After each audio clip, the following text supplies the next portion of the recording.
거대한 공룡이 멸종한 대격변 이후 지구의 생명체는 어떻게 회복했을까요?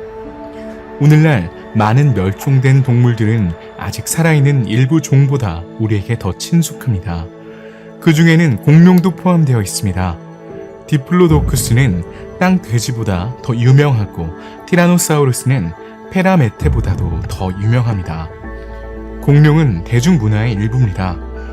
1억 6,500만 년이 넘는 세월 동안 이 장엄한 생명체는 지구를 지배하며 대부분의 생태적 틈새를 차지했고 다른 종을 위한 공간을 거의 남기지 않았습니다. 지구는 5차례에 걸쳐 이후 역사에 근본적인 영향을 미친 큰 격변에 직면했습니다. 5번째 대량 멸종으로 조류가 아닌 공룡들이 사라지자 헤아릴 수 없는 공백이 생겼습니다. 그러나 한 사람의 불행은 다른 사람의 이익이 되기도 하며 이 공백은 포유류와 조류의 진화를 가능하게 했고 지금은 매우 다양한 동물 그룹이 되었습니다. 공룡이 멸종하지 않았다면 공룡이 지구상의 생명체를 계속 지배했을 것이고 다른 동물들은 자신의 존재를 알릴 기회를 얻지 못했을 겁니다. 대량 멸종은 게임의 규칙을 바꿔 특정 집단을 비난하고 다른 집단에 새로운 기회를 제공함으로써 카드를 재분배합니다. 공룡이 사라졌을 때 우리의 먼 조상들은 살아남았습니다. 여행자 여러분 환영합니다. 오늘 우리는 공룡이 멸종한 후 지구가 어떻는지 알아보기 위해 시간을 거슬러 올라가고 있습니다. 다음 모험을 떠나기 전에 영상에 좋아요를 누르고 채널을 구독하여 하나도 놓치지 마세요.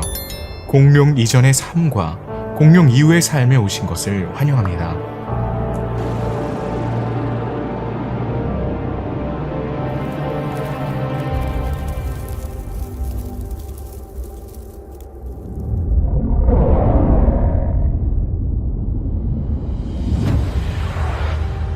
대량 멸종은 지질학적 시간 규모에서 비교적 짧은 생물학적 위기와 유사한 사건입니다. 모든 동식물종의 75% 이상이 지구 표면에서 사라집니다. 지난 5억 년 동안 지구상의 생명체는 5번의 대량 멸종을 겪었으며 모든 육상 생물종의 75%에서 90%가 엄청난 규모의 대재앙으로 사라졌습니다. 오늘날 지구에 살았던 모든 생물의 99% 이상이 사라졌습니다. 종의 멸종 현상은 더 이상 놀라운 일이 아닙니다. 종의 멸종은 치명적입니다.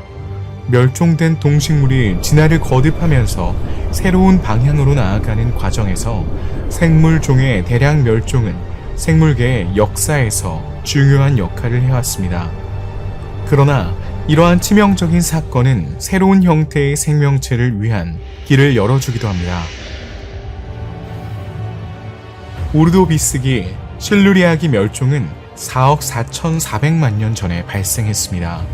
한 지질학적 사건으로 인해 빙하가 발생했습니다. 상당한 양의 물이 현재 남극 대륙의 3배에 달하는 만년설에 갇히게 되었습니다. 암석의 풍화 작용으로 대기 중 이산화탄소가 빨려 들어갔고 지구의 온도는 크게 떨어졌습니다. 해수면이 낮아지면서 해양 생물들은 서식지가 냉각되고 축소되는 것을 목격했습니다. 해수면이 다시 상승하기 시작하자 수중의 산소 농도가 낮아져 용존 독성 금속의 농도가 높아졌습니다.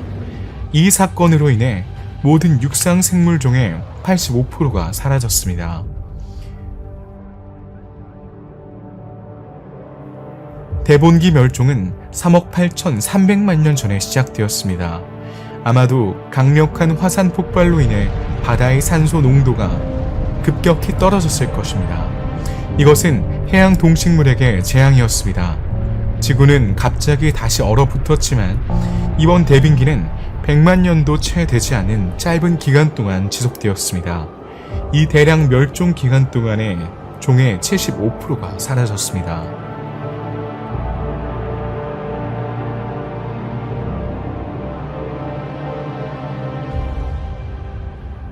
세 번째 대량 멸종인 페름기 트라이아스기에는 2억 5,200만 년 전에 일어났습니다.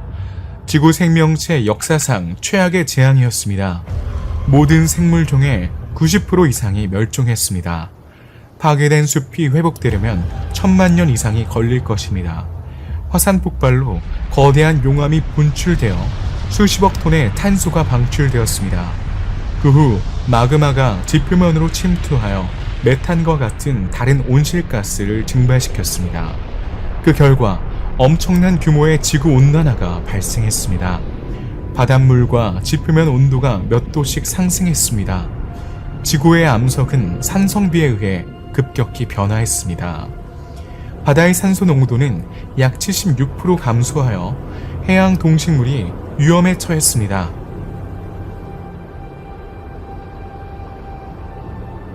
약 2억 년 전, 지구는 트라이아스기 쥐락이 멸종을 겪었습니다.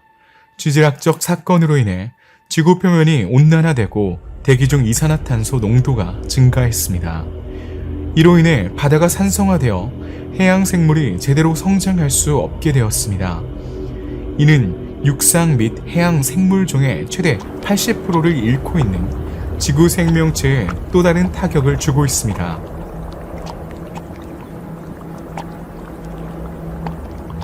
다섯 번째이자 마지막 대량 멸종은 6600만 년 전 백악기 구석기 시대의 멸종입니다. 소행성의 큰 충돌로 인해 생물권에 서식하는 종의 거의 65%가 사라졌습니다. 하지만 이 재앙이 가장 치명적이지는 않았지만 가장 잘 알려진 재앙으로 남아있는 이유는 유명한 비조류 공룡의 모든 종이 사라졌기 때문입니다. 공룡의 종말은 획기적인 사건입니다. 하지만 인간은 거의 6천만 년 동안 마지막 공룡과 인간과 거의 비슷하다고 할 수 있는 최초의 존재가 분리되었기 때문에 이 사건에 아무런 역할을 하지 못했습니다. 이 멸종은 사라진 위대한 문명의 비극을 떠올리게 합니다. 공룡은 1억 6,500만 년 이상 모든 대륙을 지배하며 최고로 군림했습니다. 이 대멸종은 오랫동안 미스터리로 남아있으며 과학자들이 한 가지 가능한 시나리오에 동의하더라도 세계사의 가장 큰 수수께끼 중 하나로 남아있습니다. 하지만 자세한 내용을 살펴보기 전에 공룡 시대의 세상이 어떤 모습이었을지 살펴봅시다. 지금은 6,500만 년 전 백악기 시대입니다. 하늘에서 바라본 지구는 어딘가 익숙해 보입니다. 초대륙 판기아는 이미 두 개의 대륙으로 나뉘어 있었죠. 로라시아와 곤드와나. 나중에 로라시아는 두 부분으로 갈라져 미래의 북대서양을 드러냈습니다. 일반적인 기후는 따뜻하고 습하며 해수면이 높습니다. 초목은 매우 다양합니다. 곤충의 도움으로 양치류, 침엽수, 꽃피는 식물이 지배적입니다. 바다와 육지에서는 거인류가 주류를 이룹니다.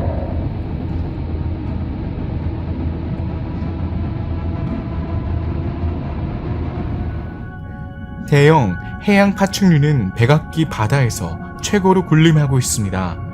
이 파충류는 해안 암초부터 넓은 바다에 이르기까지 모든 환경을 점령했습니다. 수장류는 꼬리로 헤엄치지 않고 다리를 수영용 노처럼 변형시켜 사용합니다. 암모나이트 물고기 기타 해양 파충류를 먹이로 삼았습니다. 모사사우루스는 도마뱀과 모니터 도마뱀의 사촌입니다. 몸 길이는 1m에서 15m 사이입니다. 길고 수직으로 납작한 꼬리 덕분에 수중에서 스스로를 추진할 수 있습니다.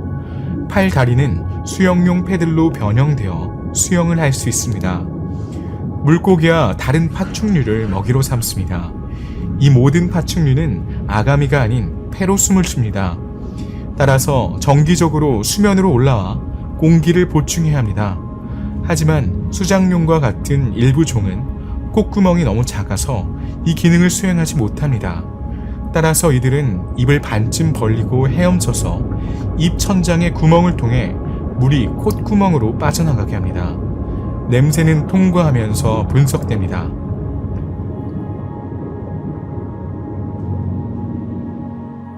바다악어, 납작뱀, 바다거북 등 우리에게 더 친숙한 파충류도 함께 살고 있습니다. 아르첼로는 얕은 바다에 사는 바다 거북이에요. 공룡과 함께 살았던 것으로 알려진 바다 거북 중 가장 큰 바다 거북입니다. 몸 길이가 4m가 넘습니다. 튼튼한 부리 덕분에 암모나이트, 벨렘나이트, 이미페류 및 기타 갑각류의 껍질을 깨트릴 수 있습니다. 또한 질긴 해초와 풀도 뜯어낼 수 있습니다. 골격은 가볍습니다. 큰 지느러미 덕분에 수중에서 매우 빠르게 움직여 먹이를 잡거나 모사사우루스와 같은 포식자로부터 도망칠 수 있습니다. 메트리아 링쿠스는 해양에만 서식하는 육식성 악어목입니다. 몸 길이는 최대 3m까지 자랄 수 있습니다. 몸에는 달 모양의 꼬리 지느러미가 있어 현대 악어보다 훨씬 효율적으로 헤엄칠 수 있습니다. 다리는 짧고 납작한 지느러미 형태로 한 다리에 모든 손가락이 하나의 막으로 결합되어 있습니다. 해양동물군에는 거인들이 함께 조용히 살아가는 작은 생물들도 있습니다. 루디스테는 공룡시대에 매우 흔했던 이미페류의 일종입니다. 일부는 단독으로, 다른 일부는 빽빽한 군집을 형성하고 진정한 산호초를 만들어 물고기, 새우, 갯민숭 달팽이에게 은신처를 제공하기도 합니다. 먹이를 먹기 위해 바닷물을 여과하고 물속의 플랑크톤과 쓰레기를 포획합니다. 플랑크톤에는 무엇보다도 유공충류가 포함되어 있습니다. 극비동물은 감긴 껍질로 보호되는 단세포 동물입니다. 단세포로 이루어져 있지만 지름이 최대 8cm까지 자랄 수 있습니다. 물론 물고기의 종류도 다양합니다. 현대 물고기의 대표자는 아직 그다지 많지 않더라도 이 시기에 나타납니다. 바다에는 연체동물도 서식했으며 암모나이트도 잘 대표됩니다.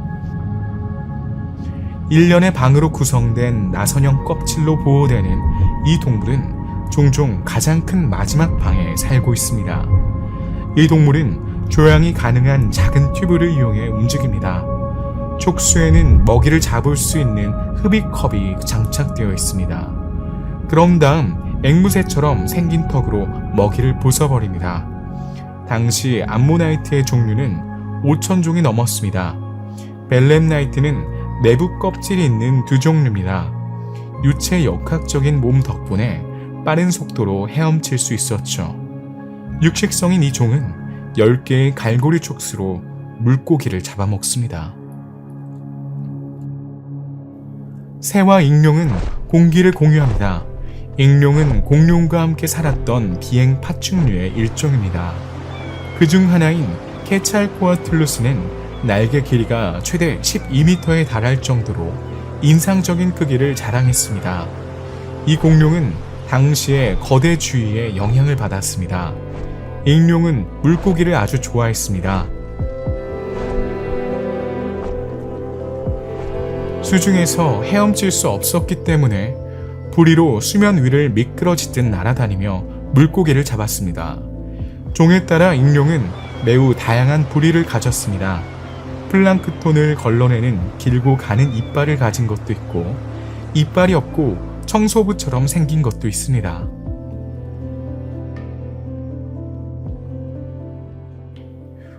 육지에서는 공룡이 지배적인 동물 그룹입니다.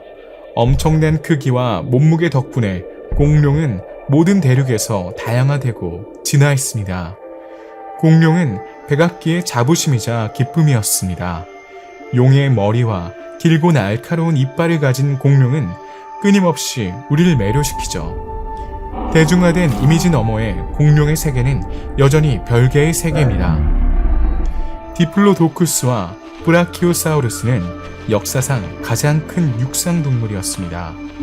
디플로도쿠스와 브라키오사우루스가 통치하던 시기에는 아마도 지구상에서 육상동물이 가질 수 있는 몸집의 한계에 도달했을 겁니다. 동물은 성장하면서 뼈가 길어지지만 몸무게를 지탱할 수 있을 만큼 튼튼하게 유지해야 합니다. 팔다리는 점점 두꺼워지고 따라서 점점 더 무거워져 동물의 총 무게는 더욱 증가합니다. 따라서 육상 동물의 최대 크기는 제한되어 있습니다. 디플로도쿠스와 브라키오사우루스는 척추뼈와 갈비뼈가 여러 개의 구멍으로 비어 있습니다. 이것은 골격의 견고함을 감소시키지 않으면서도 골격을 가볍게 만들었습니다. 하지만 몸 길이 40m, 몸무게 100톤을 넘을 수 있었던 공룡은 없었던 것으로 보입니다. 디플로도쿠스는 전 세계적으로 잘 알려져 있습니다. 몸 길이는 최대 27m에 달합니다. 두개골은 길쭉하고 주둥이는 앞으로 튀어나왔어요. 콧구멍은 눈구멍보다 더 뒤쪽에 위치하고 있습니다. 공기는 복잡한 경로를 따라 이동하기 때문에 주변의 환경의 냄새를 세심하게 분석할 수 있습니다. 잘 정렬된 이빨은 턱 앞쪽에 있습니다. 이빨이 닿으면 새로운 이빨로 교체됩니다. 5개의 용접된 척추뼈로 강화된 거대한 골반은 약 10톤의 무게를 지탱합니다. 긴 꼬리는 목의 무게와 균형을 맞추고 있습니다. 꼬리는 끝이 가늘어지는 채찍 모양으로 끝나는데 채찍처럼 꺾어서 방어 무기로 사용할 수 있습니다. 목에는 19개의 척추뼈가 있으며 길이는 15m에 이릅니다. 거인이 되면 더 많은 먹이를 구할 수 있고 자신을 더 쉽게 방어할 수 있는 등의 이점이 있지만 다른 동물보다 더 많이 먹어야 하고 자신의 체중을 지탱해야 합니다. 초식 공룡에서 맞선 육식 공룡은 대형 청소부부터 작고 민첩한 포식자까지 매우 다양했습니다. 티라노사우루스는 육식 공룡의 진정한 스타였어요. 티라노사우루스와 함께 잘 알려지진 않았지만 똑같이 강력한 종들도 함께 살았습니다. 긴 주둥이와 수많은 작은 이빨, 인상적인 발톱 모양의 엄지손가락으로 다른 용광류와 구별되는 스피노사우루스과 동물이에요. 바리오닉스는 길이가 거의 10m에 달하는 척추 동물입니다. 그 이름은 강력한 발톱이라는 뜻입니다. 이 대형 육식동물은 2다리로 이동합니다. 완전히 수중 생활은 하진 않았지만 대부분의 시간을 물 근처에서 보내며 물고기를 사냥합니다. 강력한 팔로 먹이를 잡아 제압하는 데 사용합니다. 악어와 같은 턱을 가진 강력한 포식자입니다. 물고기를 먹는 데 만족하지 않고 다른 육지 공룡을 적극적으로 사냥하고 청소부 역할을 하기도 했습니다. 균형을 잡기 위해 긴 꼬리를 가졌습니다. 공룡의 세계에는 땅을 파거나 땅 위를 기어다니거나 하늘을 나는 곤충들이 가득했습니다. 이때 벌, 개미, 나비가 등장했습니다. 그들의 작은 다리 아래 세상은 꽃으로 덮여 있습니다. 첫 번째 꽃은 넓은 꽃잎을 가진 현대 목련과 비슷합니다. 그 후 꽃은 변형과 전문화를 거칩니다. 꽃잎은 다양한 모양과 색을 띠게 됩니다. 꽃은 곤충을 유인하는 향기를 발산합니다. 곤충은 영양분이 풍부한 액체인 꿀과 꽃가루를 찾아 먹습니다. 이러한 꽃이 피는 식물이 지배적이 됩니다. 침엽수, 호두나무, 너도밤나무, 플라타너스, 소철, 양치류와 함께 풍경을 장식합니다. 바람이나 비는 수컷의 기관에서 방출되는 꽃가루를 운반합니다. 이 알갱이는 무작위로 다른 개체의 난소로 옮겨져 식물의 번식을 보장합니다. 꽃가루를 먹는 곤충은 꽃에서 꽃으로 꽃가루를 운반합니다. 식물과 곤충의 관계는 점점 더 가까워집니다. 잠자리 바퀴벌레, 빈대로 나타납니다. 크레타 트리고나는 공룡시대의 유일한 알려진 꿀벌입니다.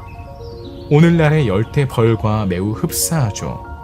다리에 특수한 강모가 있는데 이는 꽃가루가 식물에 떨어졌을 때 꽃가루를 고정하기 위해 수분을 위해 적응한 것입니다. 포유류는 겸손하고 내성적이지만 공룡과 함께 살았습니다. 작고 겁이 많은 동물처럼 이 원시 생명체들은 극도로 엄격한 한계 내에서 발전하고 다양해졌습니다. 공룡과 파충류가 대부분의 생태적 틈새를 차지했기 때문에 다른 생물이 살 수 있는 공간은 거의 남지 않았습니다. 그들이 생존하기 위해 남긴 것은 동굴, 나무와 지하에 있는 구멍뿐이었습니다. 자연스레 몸짓과 생활 방식에 제약이 생겼습니다. 파충류는 밤에 활동이 적기 때문에 포유류는 야행성 생활 방식에 적응했습니다. 파충류는 좋은 눈, 좋은 귀, 좋은 후각과 수염을 가지고 있어 주변을 감지할 수 있습니다. 모든 감각기관이 집중적으로 작동하려면 파충류보다 더 큰 뇌가 필요합니다. 뇌에서 소모되는 에너지는 끊임없이 재생되어야 합니다. 따뜻한 혈액과 단열 털이 나타납니다. 포유류는 단백질이 풍부한 음식을 우선시합니다.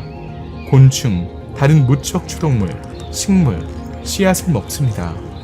에너지를 방출하고 음식을 빨리 소화하기 위해 날카로운 이빨이 나타납니다. 포유류는 먹이를 잡고 죽이고 갈고 부술 수 있습니다. 대격변으로 인해 당시의 삶은 곧 뒤집어질 것입니다. 백악기 고생대 경계에서 일어난 운석 충돌은 지구 역사에서 완벽하게 입증된 사실입니다. 에베레스트 크기의 거대한 소행성이 시속 65,000km에 가까운 엄청난 속도로 대기를 강타했습니다. 지름이 10km가 넘고 무게가 10억 톤에 달하는 이 소행성은 멕시코만의 유카탄 지방에 부딪힙니다. 방출되는 에너지는 헤아릴 수 없습니다. 소행성은 육지에 충돌하며 30km 깊이의 분화구를 형성합니다. 충격이 너무 강해서 지구 지각의 암석이 액화됩니다. 충돌 반경 60km 이내에 존재하는 모든 물은 증기로 변합니다. 수천 마리의 동물이 즉시 죽습니다. 모든 것이 너무 빨리 일어나서 냄새를 맡을 시간조차 없습니다. 이 동물들은 순조롭게 죽었지만 멀리 떨어진 동물들은 빛의 섬광만 보고 죽었습니다. 충격 후 몇 초가 지나면 충격파는 기화된 암석 구름처럼 바다를 가로질러 빠르게 전진하는 형태를 띠게 됩니다. 견딜 수 없는 열기가 주변의 모든 것을 증발시킵니다. 대부분의 동물은 이 파도의 폭력에 의해 죽습니다. 가장 취약한 동물은 신속하게 피난처를 찾지 못하는 그런 동물들입니다. 동굴이나 산빛 아래 살면서 안전한 곳으로 피신할 수 있는 동물들은 생존할 수 있는 기회가 있습니다. 화재가 발생하면 지구는 연기에 휩싸입니다. 공룡은 거대한 몸집 때문에 피난처를 찾기가 매우 어렵고 취약합니다. 충격파는 10분 이내에 모든 에너지를 방출했지만 지구 표면 전체를 덮진 못했습니다. 일부 동물은 방금 발생한 재앙을 인식하지 못합니다. 그 결과는 곧 그들을 따라잡을 것입니다. 운석의 충격은 대지진을 일으켰습니다. 격렬한 진동이 느껴지고 균열이 나타나고 산사태가 발생합니다. 지진은 지구 전체를 가로지릅니다. 지진의 진동은 며칠 동안 느껴집니다. 그러나 최악의 상황은 아직 오지 않았습니다. 산맥만큼이나 큰 거대한 쓰나미가 해안을 향해 밀려옵니다.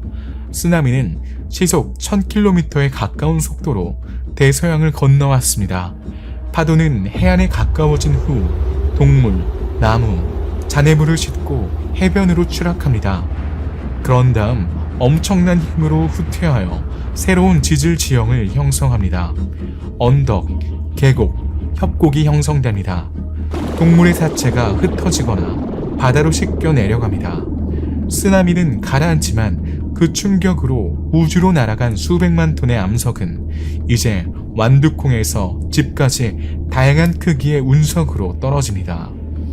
바위는 몇 시간 동안 지구 표면에 부딪혀 온도를 급격히 상승시킵니다. 대격변은 하루도 채 되지 않아 지구상의 거의 모든 생명체를 멸종시켰습니다. 수백만 마리의 동물이 산채로 불에 탔습니다. 지구의 산소 농도가 상승합니다. 열이 증가하고 연소가 가속화됩니다. 시체들 속에서 몇 명의 생존자가 살아남았습니다. 고립된 공룡 몇 마리가 여전히 종말의 풍경을 배회하며 생존을 위해 애쓰고 있습니다. 오늘날 영장류의 조상인 푸르가토리우스는 불길 속에서 방황하고 있습니다. 수백만 년 동안 공룡의 먹잇감이었지만 신체적 조건 덕분에 대재앙에서 살아남는 데 유리했던 것으로 보입니다. 이 작은 포유류는 나무를 오르는 커다란 쥐를 닮았습니다. 이 동물은 유인원과 인간을 포함한 종으로 이어지는 그룹의 기초를 형성했습니다. 이 작은 동물은 공룡의 그늘에서 살았습니다. 숲속 서식지에서 발견되는 곤충과 과일을 먹으며 신중하게 삶을 꾸려나갔습니다. 이제 공룡이 열어놓은 생태적 틈새를 이용해 다양성을 추구할 수 있게 되었습니다.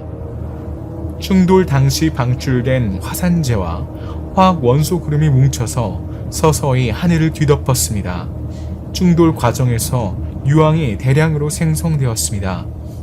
이 원소는 이제 대기 중의 물과 접촉하여 황산으로 변합니다. 치명적인 비가 지구에 내립니다. 살아남은 동물들은 황산이 피부와 살을 태우기 때문에 피난처를 찾아야 합니다. 바다에도 소나기가 쏟아집니다. 엄청난 양의 구름이 서서히 햇빛을 가리고 있습니다. 지구는 어둠 속으로 빠져들었습니다. 일정한 빛을 필요로 하는 플랑크톤은 서서히 죽어갔습니다. 주로 시각에 의존하는 공룡들은 이 새로운 환경에 심각한 장애를 겪게 됩니다. 몇 주 동안 어둠이 지배했습니다. 공룡과 함께 살았던 작은 포유류들은 이미 야행성 능력을 발달시켰습니다. 실제로 이들은 거인들의 먹이가 되지 않기 위해 주로 밤에 사냥을 했습니다. 덕분에 공룡은 긴 밤에 대처하는 데 큰 이점을 얻게 되었죠. 식물도 대격변의 영향을 받았습니다. 아직 불에 굴복하지 않은 식물은 이제 햇빛을 빼앗기고 성장을 멈췄습니다. 그때까지 살아남은 대형 초식동물들은 먹이원이 줄어드는 것을 목격했습니다. 몇 달 후 혹한이 시작됩니다. 따뜻하고 울창했던 지구는 얼음처럼 차갑고 적대적으로 변합니다. 푸르가토리우스는 몸을 따뜻하게 유지하기 위해 굴에 고립됩니다. 아무거나 닥치는 대로 먹어치우며 목숨을 부지합니다. 초식 공룡이든 육식 공룡이든 조류 공룡을 제외한 모든 공룡은 이 얼음 환경에 굴복했습니다. 1년 만에 지구에는 모든 생명체가 거의 완전히 사라졌습니다. 생물권에 서식하던 종의 75%가 사라졌습니다. 희귀한 어류와 상어 몇 종을 제외하고 바다는 텅 비어 있습니다. 일반적으로 곡물이 작을수록 생존 가능성이 높습니다. 몇 시간, 며칠, 몇 달 또는 몇 년 만에 공룡의 세계가 무너지고 공룡이 사라지면서 생태계에 근본적인 변화가 일어났고 공룡이 사라진 자리는 먼 조상에게 길을 열어주었습니다. 지구는 광활한 사막과 같았습니다. 하지만 살아남은 소수의 육상 동물에게는 새로운 기회였습니다. 사냥할 포식자가 없었기 때문에 살아남은 소수의 동물들은 빠르게 번식할 수 있었습니다. 숨을 이유가 없어진 이들은 정착하여 지구를 다시 채울 준비를 마쳤습니다. 생존자들은 이제 역사의 새로운 장을 써내려 가고 있습니다.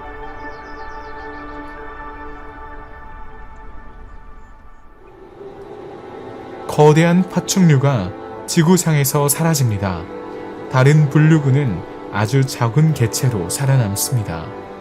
거북, 악어, 뱀, 도마뱀의 4가지 파충류만 남아있습니다.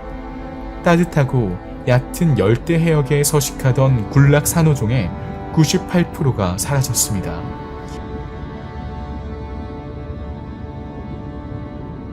더 춥고 깊은 지역에 서식하는 고독한 산호들은 더 잘 견뎌냈습니다. 두 종류, 극피동물, 이미페류는 속수가 감소하고 있습니다. 암모나이트와 벨렘나이트는 두 종류에 속하는 다른 모든 연체동물 종과 마찬가지로 사라졌습니다. 유일하게 살아남은 것은 오늘날 노틸러스로 대표되는 노틸로이드와 문어, 오징어, 갑오징어를 포함하는 다른 그룹입니다.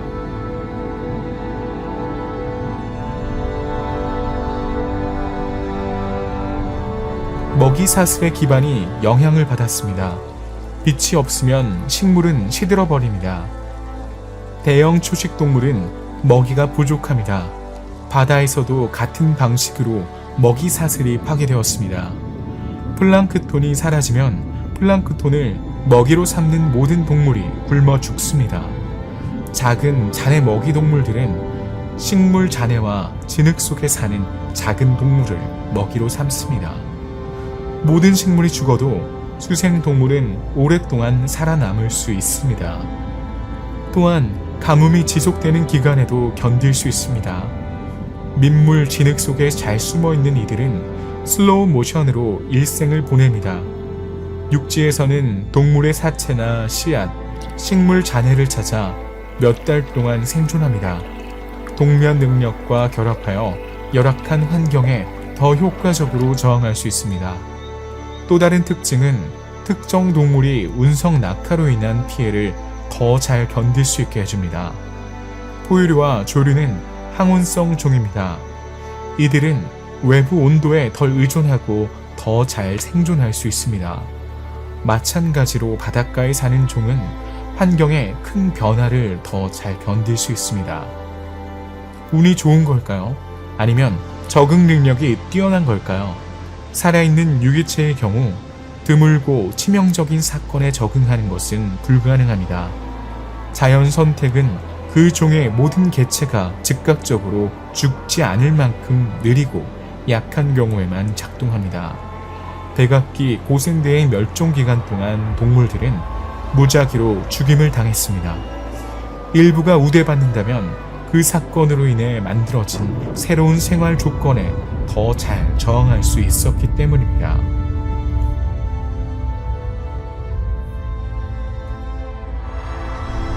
따뜻한 시작을 보였던 지구는 뚜렷한 냉각 추세를 겪었습니다. 지각 변동으로 인해 거대한 해류가 재편되고 이산화탄소를 소비하는 거대한 해일이 일어났습니다. 불과 1000만 년 후 북반구의 대륙 균열로 인해 대량의 이산화탄소가 대기와 해양으로 방출되어 기온이 최소 5도 이상 상승했습니다. 이러한 온난화는 다시 한번 생태계를 교란하고 포유류의 진화에 큰 영향을 미칩니다. 식생이 변화하고 숲이 울창해지고 있습니다. 초대륙 곤드와나의 마지막 잔해가 갈라져 호주와 남극 대륙이 형성되었습니다. 호주는 놀라운 동식물을 가져갔고 그중 일부 표본은 오늘날에 여전히 볼 수 있습니다. 이 분리는 남극 대륙을 따뜻한 바닷물로부터 고립시키는 남극 외해 해류를 만들어 남극 대륙을 얼어붙게 만들었습니다. 이제 육상 세계는 꽃피는 식물, 송버드, 포유류와 같은 친숙한 생명체가 지배하고 있습니다. 바다에서는 고래, 물개, 현대의 수많은 뼈가 있는 물고기와 함께 포유류가 우세합니다. 그들은 이미 존재했던 상어와 바다를 공유합니다. 이 모든 그룹의 폭발적인 증가가 오늘날의 생물학적 세계를 만들었습니다. 대부분의 대형 동물은 사라졌습니다. 살아남은 파충류는 뱀, 도마뱀, 작은 악어, 거북이, 몇 마리와 함께 크기가 다소 작습니다. 새는 동물 세계를 지배하려고 시도하면서 크기 면에서 눈에서 띄는 유일한 동물입니다.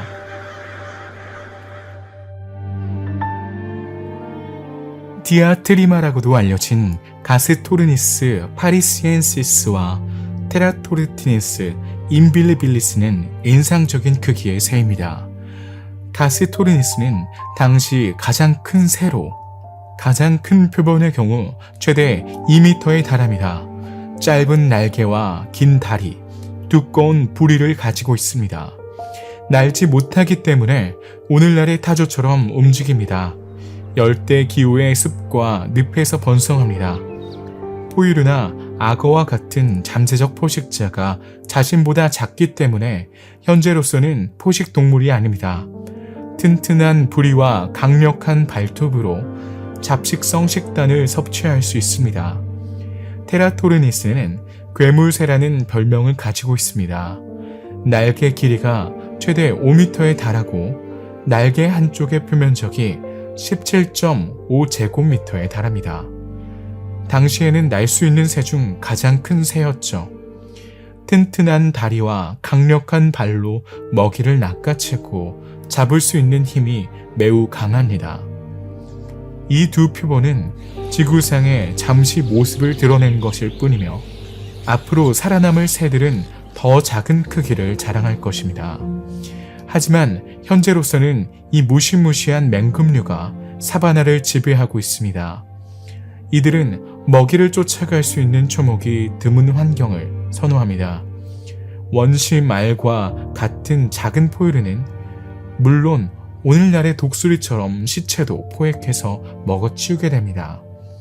포유류가 포식자 역할을 하기엔 너무 작아지는 한 이 거대한 새는 심각한 경쟁자가 없으며 먹이 사슬의 최상위에 머물러 있습니다. 페리소닥틸은 말, 테이퍼, 코뿔소의 조상을 포함하여 큰 성공을 거뒀습니다. 당시 이 새 혈통은 하나의 혈통이었습니다. 오늘날 이 동물들은 서로 다르지만 같은 환경에서 살진 않지만 조상은 매우 비슷했습니다. 이들은 같은 식물을 먹지 않기 때문에 특정 종의 멸종으로 이어질 수 있는 치열한 경쟁을 피할 수 있습니다. 히라코테리움은 종종 이 위험한 새들의 공격을 받습니다. 히라코티움은 말의 진화계통에 속하지만 당시에는 개와 더 비슷했습니다. 몸 길이는 약 60cm, 몸 높이는 20cm를 넘지 않으며 앞다리에는 발가락이 4개, 뒷다리에는 발가락이 3개가 있습니다. 현대의 말처럼 발굽이 있는 것이 아니라 개와 같은 발바닥을 가지고 있습니다. 초식 동물이기 때문에 40여 개의 이빨은 부드러운 나뭇잎이나 어린 식물의 새싹을 으깨는 데 사용합니다. 헵토돈은 북아메리카에 서식합니다. 이 원시 맥의 길이는 1m입니다. 팔다리와 두개골은 오늘날의 맥과 비슷하지만 특징적인 코가 아직 없습니다. 가까운 사촌인 히라치우스는 최초의 코뿔소 중 하나였습니다. 헵토돈보다 약간 더 크지만 아직 뿔이 없습니다. 헵토돈, 히라키우스, 히라코테리움은 당시 매우 비슷해 보였지만 나중에 혈통이 급격하게 갈라지게 됩니다. 페나코두스를 비롯한 새로운 포유류가 등장합니다. 이 중간 크기의 초식동물은 현대의 사슴이나 말과 어렴풋이 닮았습니다. 유제류 가계의 뿌리를 차지하고 있습니다. 이빨은 서식지의 딱딱한 초목에 잘 적응합니다. 최대 1.5m 길이의 길고 곧은 다리와 좁은 주둥이를 가지고 있습니다. 각 다리는 5개의 완전한 발가락으로 끝나는데 이는 현대의 맥처럼 걸을 수 있게 해줍니다. 팔다리에 있는 20개의 발톱은 나중에 현대 유제류의 발굽으로 변형되었습니다. 생물 다양성은 오늘날과 매우 다릅니다. 숲은 여전히 존재했지만 초원이 퍼지기 시작했고 초식동물이 발달했습니다. 일부 포유류 동물은 달리기, 글라이더, 심지어 진정한 비행동물, 수영 점퍼, 굴파기와 같은 새로운 생태 유형으로 진화했습니다. 이들은 지구 표면 전체에 분포하며 뜨거운 사막에서 얼음극에 이르기까지 모든 환경을 차지합니다. 나무 꼭대기, 높은 산, 바다, 담수 습지에도 적응합니다. 박쥐의 날개와 설치류의 큰 앞니와 같은 혁신은 이들의 생물학적 성공에 결정적인 역할을 할 것입니다. 브론테리움은 현대 코뿔소를 연상시키는 언귤레이트의 일종입니다. 주둥이에 한 쌍의 뿔이 있으며 수컷의 뿔이 암컷보다 더 위풍당당합니다. 외형은 코뿔소와 비슷하지만 실제로는 코끼리 크기입니다. 몸 길이는 최대 5m, 무게는 최대 5톤에 달합니다. 이 초식동물은 부드러운 잎과 어린 새싹을 좋아합니다. 길이 1.5m, 높이 80cm, 무게 100kg의 히라코더는 조랑말처럼 생겼습니다. 사실 히라코더는 원식 코뿔소의 한 종이지만 당시에는 뿔이 없었고 달리기만 했습니다. 히라코더는 대초원과 열린 숲에서 다양한 초목을 먹습니다. 가느다란 다리는 3개의 발가락으로 지탱하고 있으며 머리는 몸의 다른 부분에 비해 특히 큽니다.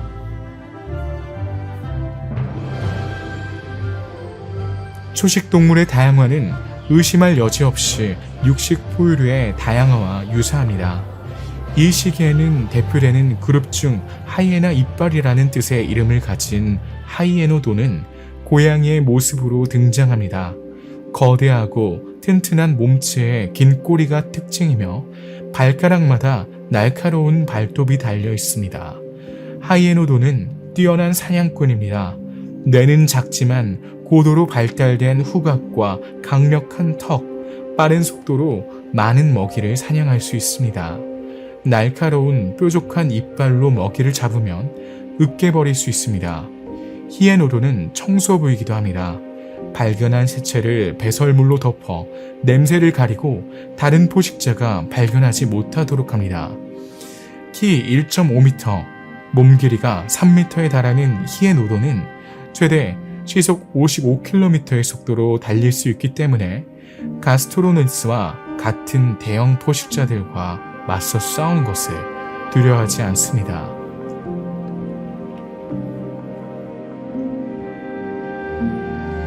(5,500만 년) 전 한 포유류 무리는 다른 진화의 길을 걸었습니다.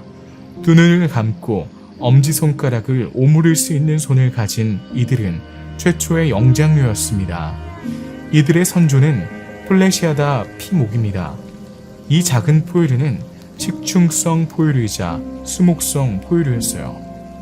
최초의 표본은 다름 아닌 운석이 떨어지는 동안 최대한 숨어있던 작은 생명체 푸르가토리우스입니다. 플래시아 다피목은 열대 지역에 서식하는 100여 종의 종으로 다양해졌습니다. 크기는 햄스터부터 다람쥐까지 다양합니다. 두개골의 원시적인 구조, 작은 뇌, 다리에 발톱이 있다는 점 때문에 아직 진정한 영장류로 분류되진 않았습니다. 그러나 치아에는 오늘날 가장 원시적인 영장류인 여우 원숭이에서 보여진 프로시미아는 알티아틀라시우스라고 불립니다. 5,500만 년 전에는 그 후손인 이 북반구 전역으로 퍼져나갔죠. 당시에는 가장 다양한 포유류 그룹 중 하나였습니다. 프로시미안의 다리는 손톱 모양의 발톱을 가진 손과 발로 진화했습니다. 이들은 수강류보다 더 짧고 평평합니다. 엄지손가락은 다른 손가락과 반대 방향으로 꺾일 수 있습니다. 이제 나뭇가지를 잡고 먹이를 잡을 수 있습니다. 눈은 얼굴 앞쪽에 있으며 서로 가까이 붙어 있습니다. 이 위치는 포식자를 감지하는 데 큰 도움이 되었던 측면 시력을 잃게 되었지만 입체적인 양안 시력을 가능하게 합니다. 그 결과 영장류는 나무에서 나무로 점프할 수 있어 거리를 더 잘 판단하고 낙상 위험을 줄일 수 있습니다. 상부 두개골 전체가 리모델링되어 뇌 크기가 커집니다.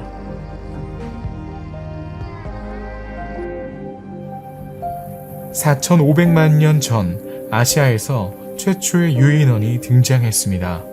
이 잡식성 또는 채식성 동물은 큰 두뇌와 정교한 사회적 행동이 특징이었습니다. 광활한 늪지 숲으로 뒤덮인 지역의 한복판에서 원시 유인원은 작은 유인원들과 어깨를 비비며 살았습니다. 3,600만 년 전에 살았던 카투피테쿠스는 초기 유인원 중 가장 오래된 유인원입니다. 가장 잘 알려져 있고 가장 큰 것은 에깁토피테쿠스입니다. 몸무게가 6에서 7kg인 이 포유류는 북아프리카의 열대우림에서 서식했습니다. 오늘날의 남미 울부짖는 원숭이와 어느 정도 닮았습니다. 아이깁토피테쿠스는 나무에 올라가 나뭇가지를 기어다니며 과일을 먹습니다. 낮에 활동하는 생활 방식을 가지고 있습니다.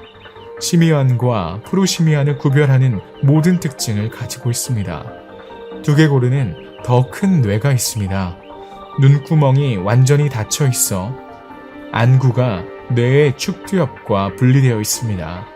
눈이 서로 더 가까워져 비강이 줄어들어 후각 능력이 감소했습니다. 강력한 하악골에는 비교적 평평한 크라운을 가진 어금니가 있습니다. 영장류는 매우 다양하지만 해부학적 구조는 높은 수준의 통일성을 유지합니다. 영장류의 5손가락 팔다리에는 손톱이 있습니다. 손에는 반대쪽 엄지손가락이 있습니다. 손은 잡는 도구이자 촉각 기관으로 완성되어 있습니다. 시각은 후각을 희생시키면서 진화하고 개선되어 있습니다. 안구는 정면을 향하고 있어 양안을 잘 볼 수 있습니다. 영장류의 복잡한 사회 조직은 모성 보호 기간이 길고 성적 성숙이 지연되며 수명이 길어지는데도 반영됩니다. 영장류는 일반적으로 몇 마리에서 수백 마리에 이르는 무리를 이루어 살아갈 겁니다. 암컷은 보통 한 마리, 때로는 2마리의 새끼를 낳습니다. 생리적, 행동적 이유로 영장류의 몸무게는 50g에서 100kg 이상까지 다양합니다. 그들의 식단은 다양합니다. 작은 영장류는 식충성 또는 초식성의 가능성이 높으며 큰 영장류는 일반적으로 잡식성 식습관을 가지고 있습니다. 영장류는 열대 및 아열대 지역에서 번성합니다. 대부분의 원숭이는 낮에 활동하는 반면 프로시미아는 밤에 생활합니다. 영장류는 다양한 자세와 이동 방식을 보입니다. 나무에서는 나뭇가지를 타고 올라가거나 걷기도 합니다. 땅에서는 4발로 걷지만 직립보행과 측면 점프도 할 수 있습니다. 일부 종은 꼬리를 5번째 팔다리처럼 사용하며 몸에 매달기도 합니다. 일부 유인원들은 그네를 타서 몸에 매달기도 합니다. 지상에서 4발로 걷는 유인원의 움직임은 손가락의 2번째 지골에 의지해 반직립으로 걷는다는 점에서 특이합니다. 이들은 모두 때때로 이족 보행을 합니다. 오직 인간만이 이족 보행을 전문으로 합니다. 일부 작은 포유류는 새로운 환경인 나무 꼭대기를 이용하기 시작합니다. 나무 위에서는 무한한 먹이와 포식자로부터 안전한 은신처를 찾을 수 있습니다. 하지만 나무 꼭대기에 산다는 것은 육지 동물처럼 2차원이 아닌 3차원으로 움직여야 한다는 것을 의미합니다. 따라서 추락의 위험이 더 커집니다. 높은 나뭇가지에 사는 작은 동물들은 큰 두뇌나 거리를 정확하게 판단할 수 있는 전방 주시눈과 같은 특별한 적응력을 보입니다. 또한 색각은 동물들이 더 부드럽고 영양가가 높은 과일과 어린 잎을 쉽게 발견할 수 있게 해주는 혁신적인 기능입니다. 카르폴레스테스는 햄스터 크기의 작은 포유류로 설치류와 같은 이빨을 가지고 있습니다. 긴 손가락과 반대쪽 엄지손가락으로 나무 꼭대기에 쉽게 올라갈 수 있습니다. 팔꿈치는 충분히 유연하지 않아 나뭇가지에서 나뭇가지로 도약할 수 없습니다. 머리 양옆에 위치한 눈은 거리를 정확하게 판단하지 못합니다. 카르폴레스테스는 최초의 유인원과 가까운 친척이지만 진정한 조상은 아닙니다. 코리포도는 대형 수역 양용 초식동물입니다. 현대의 하마처럼 늪에 살며 수생식물을 먹고 살았습니다. 멧돼지와 비슷한 크기의 몸무게는 최대 500kg에 달합니다. 양쪽 엄니가 제대로 발달하진 않았습니다. 당시에는 다른 동물의 평균 크기에 비해 큰 동물로 간주되었습니다.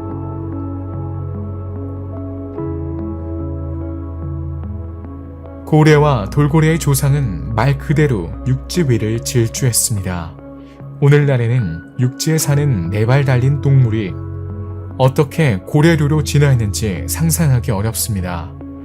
파충류의 왕이라는 뜻의 이름과는 달리 바실로사우루스는 포유류입니다. 이 고래 크기의 동물은 이빨로 가득 찬 턱을 가지고 있습니다. 아직 콧구멍은 없지만 주둥이 가운데에 콧구멍이 있어 고개를 물 밖으로 들어 숨을 쉬어야 합니다. 걷거나 수영할 때 사용하지 않는 두 개의 작은 뒷다리를 가지고 있습니다. 긴 꼬리와 지느러미 같은 팔은 스스로 추진력을 얻는 데 도움이 됩니다. 바실로사우루스는 다른 고래류의 조상들과 마찬가지로 해안 환경을 이용하며 물고기, 개, 연체동물을 먹이로 삼았습니다. 진화를 통해 해양 환경에 적응하게 되었죠. 뒷다리는 점차 줄어들고 팔과 꼬리는 오리발이 됩니다. 콧구멍은 머리 꼭대기로 이동하여 콧구멍을 형성합니다. 귀는 동물이 수중 소리를 제대로 들을 수 있도록 진화합니다. 프로토세투스는 원시 고래류의 일종입니다. 몸 길이는 2.5m입니다. 오리발처럼 사용하는 다리는 다소 작지만 땅을 따라 움직일 수 있게 해줍니다. 긴 턱에는 날카로운 이빨이 있습니다. 귀 구조 덕분에 수중에서 잘 들을 수 있지만 반향 탐지 능력은 없습니다. 콧구멍은 주둥이의 중간쯤에 있는데 이는 현대 고래류에서 두개골로 꼭대기로 가는 첫 번째 단계입니다. 이 원시 동물에게 수륙 양용 생활은 여전히 매우 생생합니다. 일부 암컷은 여전히 육지에서 출산합니다. 박쥐는 이카로니 캐테리스와 함께 나타납니다. 이 동물은 이미 현대 박쥐의 모습을 하고 있습니다. 날개 길이는 35cm에 달합니다. 긴 꼬리는 방향타 역할을 합니다. 다리는 아직 너무 작아서 거꾸로 매달릴 수 없습니다. 모피를 입고 따뜻한 기후를 선호하고 곤충을 먹습니다. 가장 오래된 박쥐도 날개를 펄럭일 수 있습니다. 여우 원숭이는 포유류의 한 분류군입니다. 여우 원숭이는 나무에 서식하며 활공에 가장 적합합니다. 나뭇가지에서 날아오를 때 네 다리를 쭉 뻗어 손목, 발목, 꼬리를 잇는 피부에 돛을 펼칩니다. 이를 통해 100m 이상 활공할 수 있습니다. 야자수, 꽃나무, 침엽수가 번성합니다. 새로운 식물 그룹이 식물계에 등장합니다. 초본꽃 식물, 이들의 성공은 수분 매개 곤충의 진화와 관련이 있습니다. 박쥐나 새와 같은 씨앗과 열매를 먹는 동물도 식물의 확산에 기여했습니다. 초본 식물에는 비밀이 있습니다. 초본 식물은 동물에 의해 정기적으로 잘려도 생존하고 번성할 수 있는 능력이 있습니다. 잎의 윗부분을 잘라내도 성장에 손상을 주지 않습니다. 그들은 심지어 심한 수확에도 살아남습니다. 초원의 확장은 초식 포유류의 생존에 유리합니다. 풀에는 일반적으로 허브와 곡물로 알려진 대부분의 종이 포함됩니다. 풀은 1년생이든 다년생이든 일반적으로 초본식물입니다. 풀은 무성하고 습한 숲에서 건조한 사막, 추운 산악지대에서 열대 지방에 이르기까지 다양한 환경 조건에 적응할 수 있습니다. 풀은 야생 동물에게 소중한 식량과 에너지 공급원입니다. 풀은 속시식물입니다. 꽃은 수컷과 암컷의 생식기관인 그룹화되고 둘러싸인 복잡한 구조입니다. 암컷 부분은 성숙기에 열매를 맺지만 수정 후에야 열매를 맺습니다. 그것은 속시식물을 특징짓는 열매입니다. 다양한 동물, 바람, 물을 통해 씨앗을 전파하는 데 도움이 됩니다. 식물은 곤드와나가 완전히 분리되기 전에 두 대륙으로 분산될 수 있었습니다. 새는 깃털을 달고 날아다니는 작은 용광류 공룡입니다. 새의 조상은 육상 포식자였고 쥐라기 땅의 진정한 사냥꾼이었습니다. 그들은 날지 못했습니다. 비행은 이제 새와 지울 수 없는 연관성을 지닌 적응입니다. 특정 종의 생존은 때때로 놀라울 수 있습니다. 운석이 충돌하기 전에 새는 이미 오랜 역사를 가지고 있었습니다. 가장 오래된 새로 알려진 시조새는 약 1억 5천만 년 전 쥐라기 말기에 출현했습니다. 시조새는 파충류의 몸과 이빨에 새의 깃털이 결합된 동물입니다. 파충류와 새 사이에 잃어버린 연결고리를 상징합니다. 시조새는 아마도 작은 육상 코엘루로사우루스의 후손일 겁니다. 이 속이 빈 꼬리 파충류에는 컴페니 오나투스 같은 작고 가볍고 빠른 육식동물뿐만 아니라 거대하고 유명한 티라노사우루스도 포함되어 있습니다. 일부 코엘루로사우루스는 깃털이 있었고 날 수 있었습니다. 그들의 골격은 새의 골격과 매우 유사합니다. 깃털과 비행은 갑자기 나타난 것이 아니라 진화의 과정을 통해 획득한 것입니다. 일부 학설에 따르면 깃털은 파충류의 비늘의 진화라고 합니다. 오늘날 우리가 알고 있는 현대의 깃털이 되기 전 조상의 깃털은 형태와 기능이 달랐습니다. 깃털의 고풍스러운 기능은 단열입니다. 동물은 깃털로 몸을 덮음으로써 체온을 유지하고 추위로부터 몸을 보호할 수 있었습니다. 초기의 깃털 중 일부는 오늘날에는 더 이상 볼 수 없는 구성을 가지고 있습니다. 깃털은 좀 더 구조화되지 않은 솜털과 같은 가지와 구성을 가지고 있습니다. 마치 여러 개의 필라멘트가 모여서 밑부분에서 융합된 것처럼 보입니다. 실제 날지 못하는 새 종인 키위는 깃털이 머리카락처럼 생겼는데 이는 비행에 쓸모없기 때문에 단순화시킨 것처럼 보입니다. 깃털은 전시나 위장의 역할도 합니다. 또한 깃털은 개체 집단 간의 인식수단이나 짝을 유인하는 모티브가 되기도 합니다. 깃털은 햇빛으로부터 알을 보호하거나 공기를 가두어 알을 따뜻하게 하는 보호 기능도 합니다. 구애를 위한 용도로도 쓰입니다. 비행은 동물이 자신의 힘으로 공중을 날아가는 적극적인 에너지 생산으로 정의됩니다. 이를 위해서는 속이 빈 뼈, 튼튼한 흉골, 발바닥과 같은 특정 생리적 특성이 필요합니다. 날 수 있으려면 날 수 있는 날개가 있어야 합니다. 날개가 앞으로 나아갈 수 있는 소용돌이를 일으킬 수 있어야 합니다. 신경 근육의 협응력이 효율적으로 움직일 수 있어야 하고 신진대사율이 장시간 비행을 뒷받침할 수 있어야 합니다. 시조새는 이미 비행 스트로크 생성할 수 있는 비행 가능한 날개를 가지고 있습니다. 시조새는 3차원 공간을 탐색하는 능력을 반영하는 이관을 가지고 있는데 이는 공중을 이동하는 동물에게 특히 유용합니다. 그러나 비행 능력은 약한 것으로 보입니다. 비행 능력의 획득과 기원에 관해서는 여러 가지 시나리오가 가능합니다. 모든 것이 나무에서 시작되었을 수 있습니다. 일부 종은 점프할 수 있을 만큼 충분히 높이 올라간 다음 활공하고 날 수 있었을 것입니다. 또 다른 시나리오는 일부 동물이 땅을 따라 달리면서 원시 날개를 펄럭이는 것으로 시작했을 수 있으며 이는 동물이 땅에서 날아오를 때까지 추진력과 양력을 부여했을 것입니다. 새는 환경 변화에 특히 민감한 것으로 알려져 있지만 공룡의 유일한 후계자로 남아 있습니다.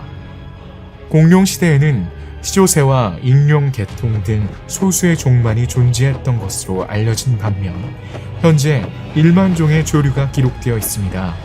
현대 조류의 대부분은 5,500만 년 전에 형성되었습니다.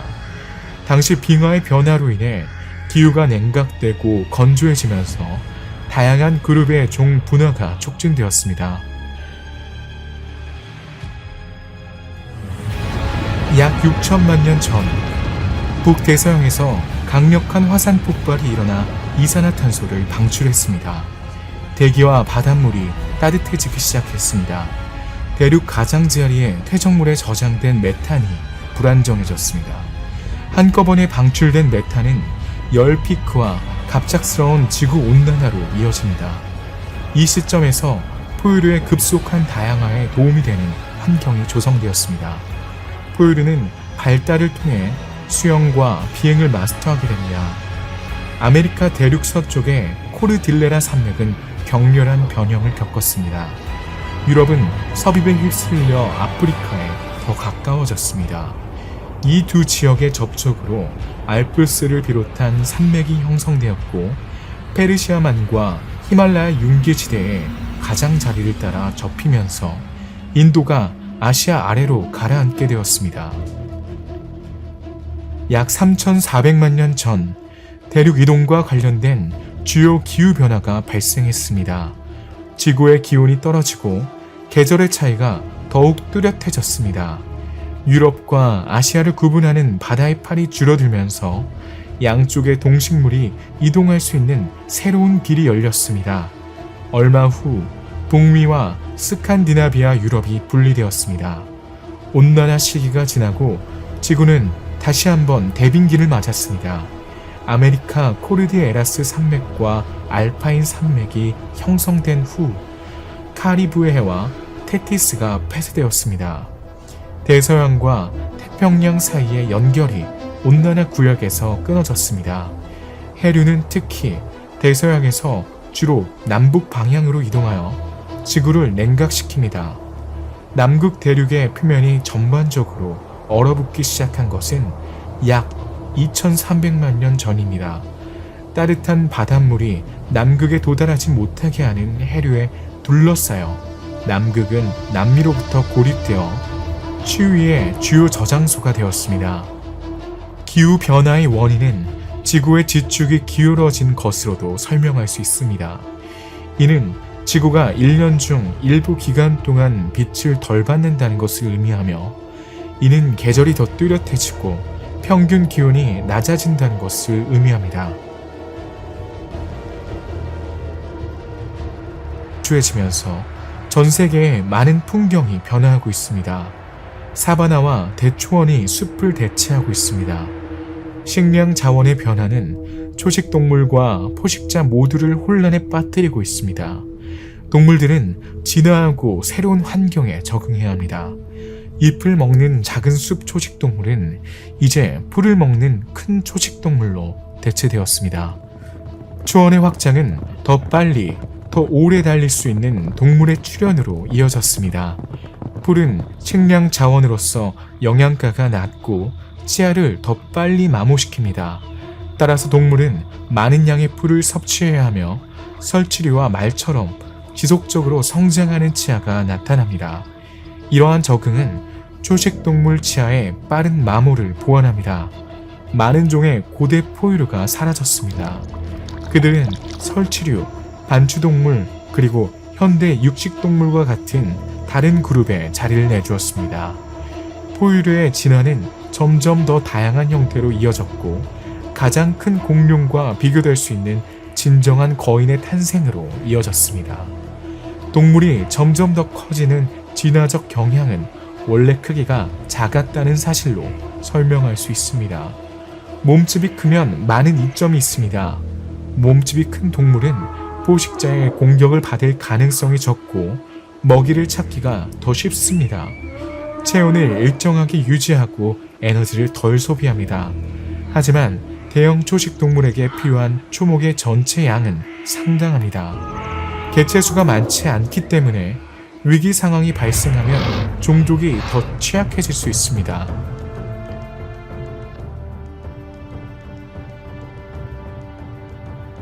발루체테리움은 뿌리 없는 코뿔소입니다. 5m에 달하는 이 코뿔소는 알려진 코뿔소과 동물 중 가장 크고 육상 포유류 중 가장 큰 동물입니다. 가장 높은 나무의 잎을 뜯어먹을 수 있습니다. 길인 만큼 크지만 무게는 훨씬 더 나가 최대 15톤에 달합니다. 큰 몸집에도 불구하고 악어와 다른 포식자의 먹잇감으로 남아있습니다. 기린과 함께 오늘날의 멧돼지와 멧돼지의 사촌인 엔텔로돈트도 있습니다. 뼈가 빽빽하게 자라나 거대한 머리가 특징입니다. 발굽이 달린 이 동물은 작은 동물, 뿌리, 식물을 엄니로 파먹어 먹습니다. 그 중에서도 키 2m, 몸무게 1.5톤에 달하는 대형 동물인 디노히우스는 강력한 턱으로 죽은 동물의 뼈를 부수는 청소부입니다. 메가테리움은 현대 나무늘보처럼 이빨이 없는 과에 속합니다. 현대 나무늘보와 달리 거대한 몸집 때문에 나무에 오르지 못하고 땅바닥에 살게 됩니다. 몸 길이는 최대 6m, 몸무게는 아시아 코끼리만큼 큰 4톤까지 자랄 수 있습니다. 네 발로 돌아다니다가 먹이를 먹어야 할 때 몸을 일으켜 세웁니다. 강력한 발톱 덕분에 나뭇가지를 끌어당겨 나뭇잎을 뜯어먹습니다. 점차 초원과 사바나가 숲을 대신하게 됩니다.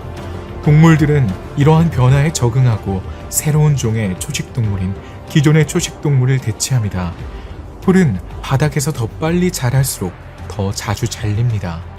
기후가 이러한 재성장을 허용하면 풀을 먹는 동물에게 먹이가 부족하지 않습니다. 풀은 치아를 빠르게 마모시킵니다. 이 새로운 식단에는 치아에 대한 특별한 적응이 필요합니다. 낙타와 라마의 먼 사촌인 프로토세라틱과가 등장합니다. 주둥이에 갈래로 갈라진 뿔이 있고 머리에 한 쌍의 뿔이 더 있는 신테토케라스와 같이 대부분의 종은 머리에 이상한 뿔을 가지고 있습니다. 이 장식은 암컷에게는 없기 때문에 수컷 간의 싸움에서 강력한 무기가 됩니다. 3,500만 년 전 발굽을 가진 새로운 초식동물 그룹인 반추동물이 등장했습니다. 반추동물은 거친 초원을 쉽게 소화할 수 있는 특수한 위를 가졌습니다. 계속 자라는 이빨은 씹는 과정에서 발생하는 치아 마모를 보완합니다. 처음에는 아시아에 정착했지만 곧 미국과 아프리카를 식민지화했고 기린, 사슴, 소, 영양의 조상이 나타나기 시작했습니다. 호플리토메릭스는 두개골에 5개의 뿔이 있는 호기심 많은 동물로 그중 하나는 이마 중앙에 위치해 있습니다. 염소보다 키가 작고 엄니처럼 긴 2개의 송곳니가 있습니다. 엘크와 비슷한 외모를 가진 시바테리움은 인도에서 서식하는 최초의 기린 중 하나입니다. 기린보다 훨씬 작고 덩치가 크며 큰 뿔이 특징입니다. 이 초식동물이 성장하고 뿔과 엄니로 무장하면서 육식동물도 진화했습니다. 전자는 먹이를 찾아 나무에 쉽게 올라갈 수 있는 작은 동물입니다. 그들의 식단은 고기, 과일, 잎, 계란 및 곤충으로 다소 다양합니다. 시간이 지남에 따라 그들의 새끼는 가위처럼 작동하는 크고 날카로운 이빨을 발달시킬 것입니다. 이 시점에서 육류만을 먹는 최초의 진정한 육식동물이 나타났습니다. 두 계통의 육식동물이 탄생했습니다. 한편으로는 늑대, 곰, 바다표범을 낳은 계통이 있고 다른 한편으로는 하이에나와 고양이를 낳은 계통이 있습니다. 일부 종에서는 송곳니가 길고 강해집니다. 이 인상적인 포식자는 검치호랑이라고 불리지만 실제로 호랑이와 관련이 없습니다. 이 거대한 송곳니를 위한 공간을 만들기 위해 두개골을 수정해야 했습니다. 다소 짧은 얼굴과 강력한 목 근육을 가지고 있습니다. 송곳니는 납작하고 때로는 뾰족하기도 합니다. 검치호랑이는 먹잇감에 목을 물어 질식시킵니다. 검치 포식자는 여러 혈통에서 나타나기 때문에 멀리 떨어져 있는 종에서도 매우 유사한 적응이 발견됩니다.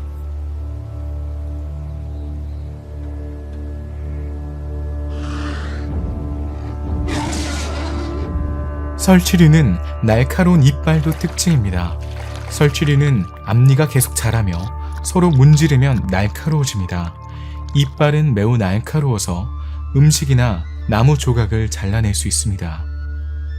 턱 뒤쪽에는 특히 딱딱한 어금니가 있어 음식을 부술 수 있습니다.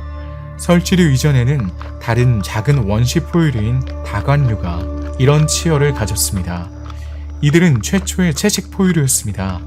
그들이 사라진 후에야 진정한 설치류가 등장했습니다. 오늘날 설치류는 모든 포유류 종의 거의 절반을 차지합니다. 최초의 설치류는 아시아에서 출현한 후 전 세계로 퍼져 호주까지 도달했습니다. 설치류는 다양화되어 모든 환경을 점령하고 전문화되었습니다. 어떤 종은 비버처럼 반수생 동물이 되고, 어떤 종은 나무에 살고, 어떤 종은 깊은 굴에 살기도 합니다. 대부분의 설치류는 크기가 적당하지만 몇몇 종은 훨씬 더 큰 크기에 이릅니다. 몸무게가 거의 700kg에 달하는 포베로미스도 마찬가지입니다. 이 포베로미스는 기니피그과 카피바라과에 속하는 동물입니다. 마지막 대가족인 프로보시아덱과도 당시 최고로 군림했습니다. 오늘날의 코끼리는 이들의 마지막 후손입니다. 원시 코끼리에는 모에리리움이 포함됩니다. 돼지만큼 큰 몸집에 짧은 다리로 몸을 지탱하고 있습니다. 대부분의 시간을 물속에서 보냅니다. 코는 없지만 두껍고 움직이는 윗입술이 있습니다. 조금 후에 일부 종은 짧은 몸통을 자랑하기 시작합니다. 코끼리 몸통은 코와 윗입술이 융합된 결과물입니다. 균형과 근력의 이유로 코끼리의 큰 머리는 짧은 목으로 지탱되어야 합니다. 이는 코끼리가 초목에 닿을 수 있는 능력을 제한하므로 유용한 몸통이 됩니다. 대량 멸종은 생물 다양성에 돌이킬 수 없는 결과를 초래하여 많은 종을 사라지게 하고 지구상의 생명체의 다양성을 감소시킵니다. 생태계, 종의 관계, 생명 주기가 혼란에 빠집니다. 그럼에도 불구하고 새로운 형태의 생명체가 출현하여 멸종된 종들이 비워둔 생태적 틈새를 차지할 수 있습니다. 오늘날의 세계는 풍부하고 아름다운 역사를 가지고 있습니다. 과거는 반드시 현재와 다릅니다. 이 역사는 원래부터 기록된 것이 아닙니다.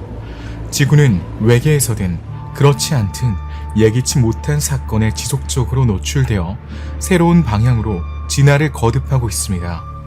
그 결과 일부 플레이어는 도태되고 살아남은 플레이어는 우대받게 됩니다.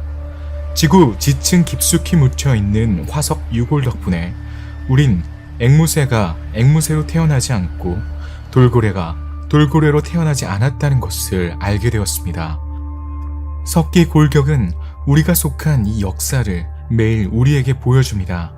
현대에는 이 장에 등장하지 않지만 그의 조상은 충분히 표현되어 있습니다.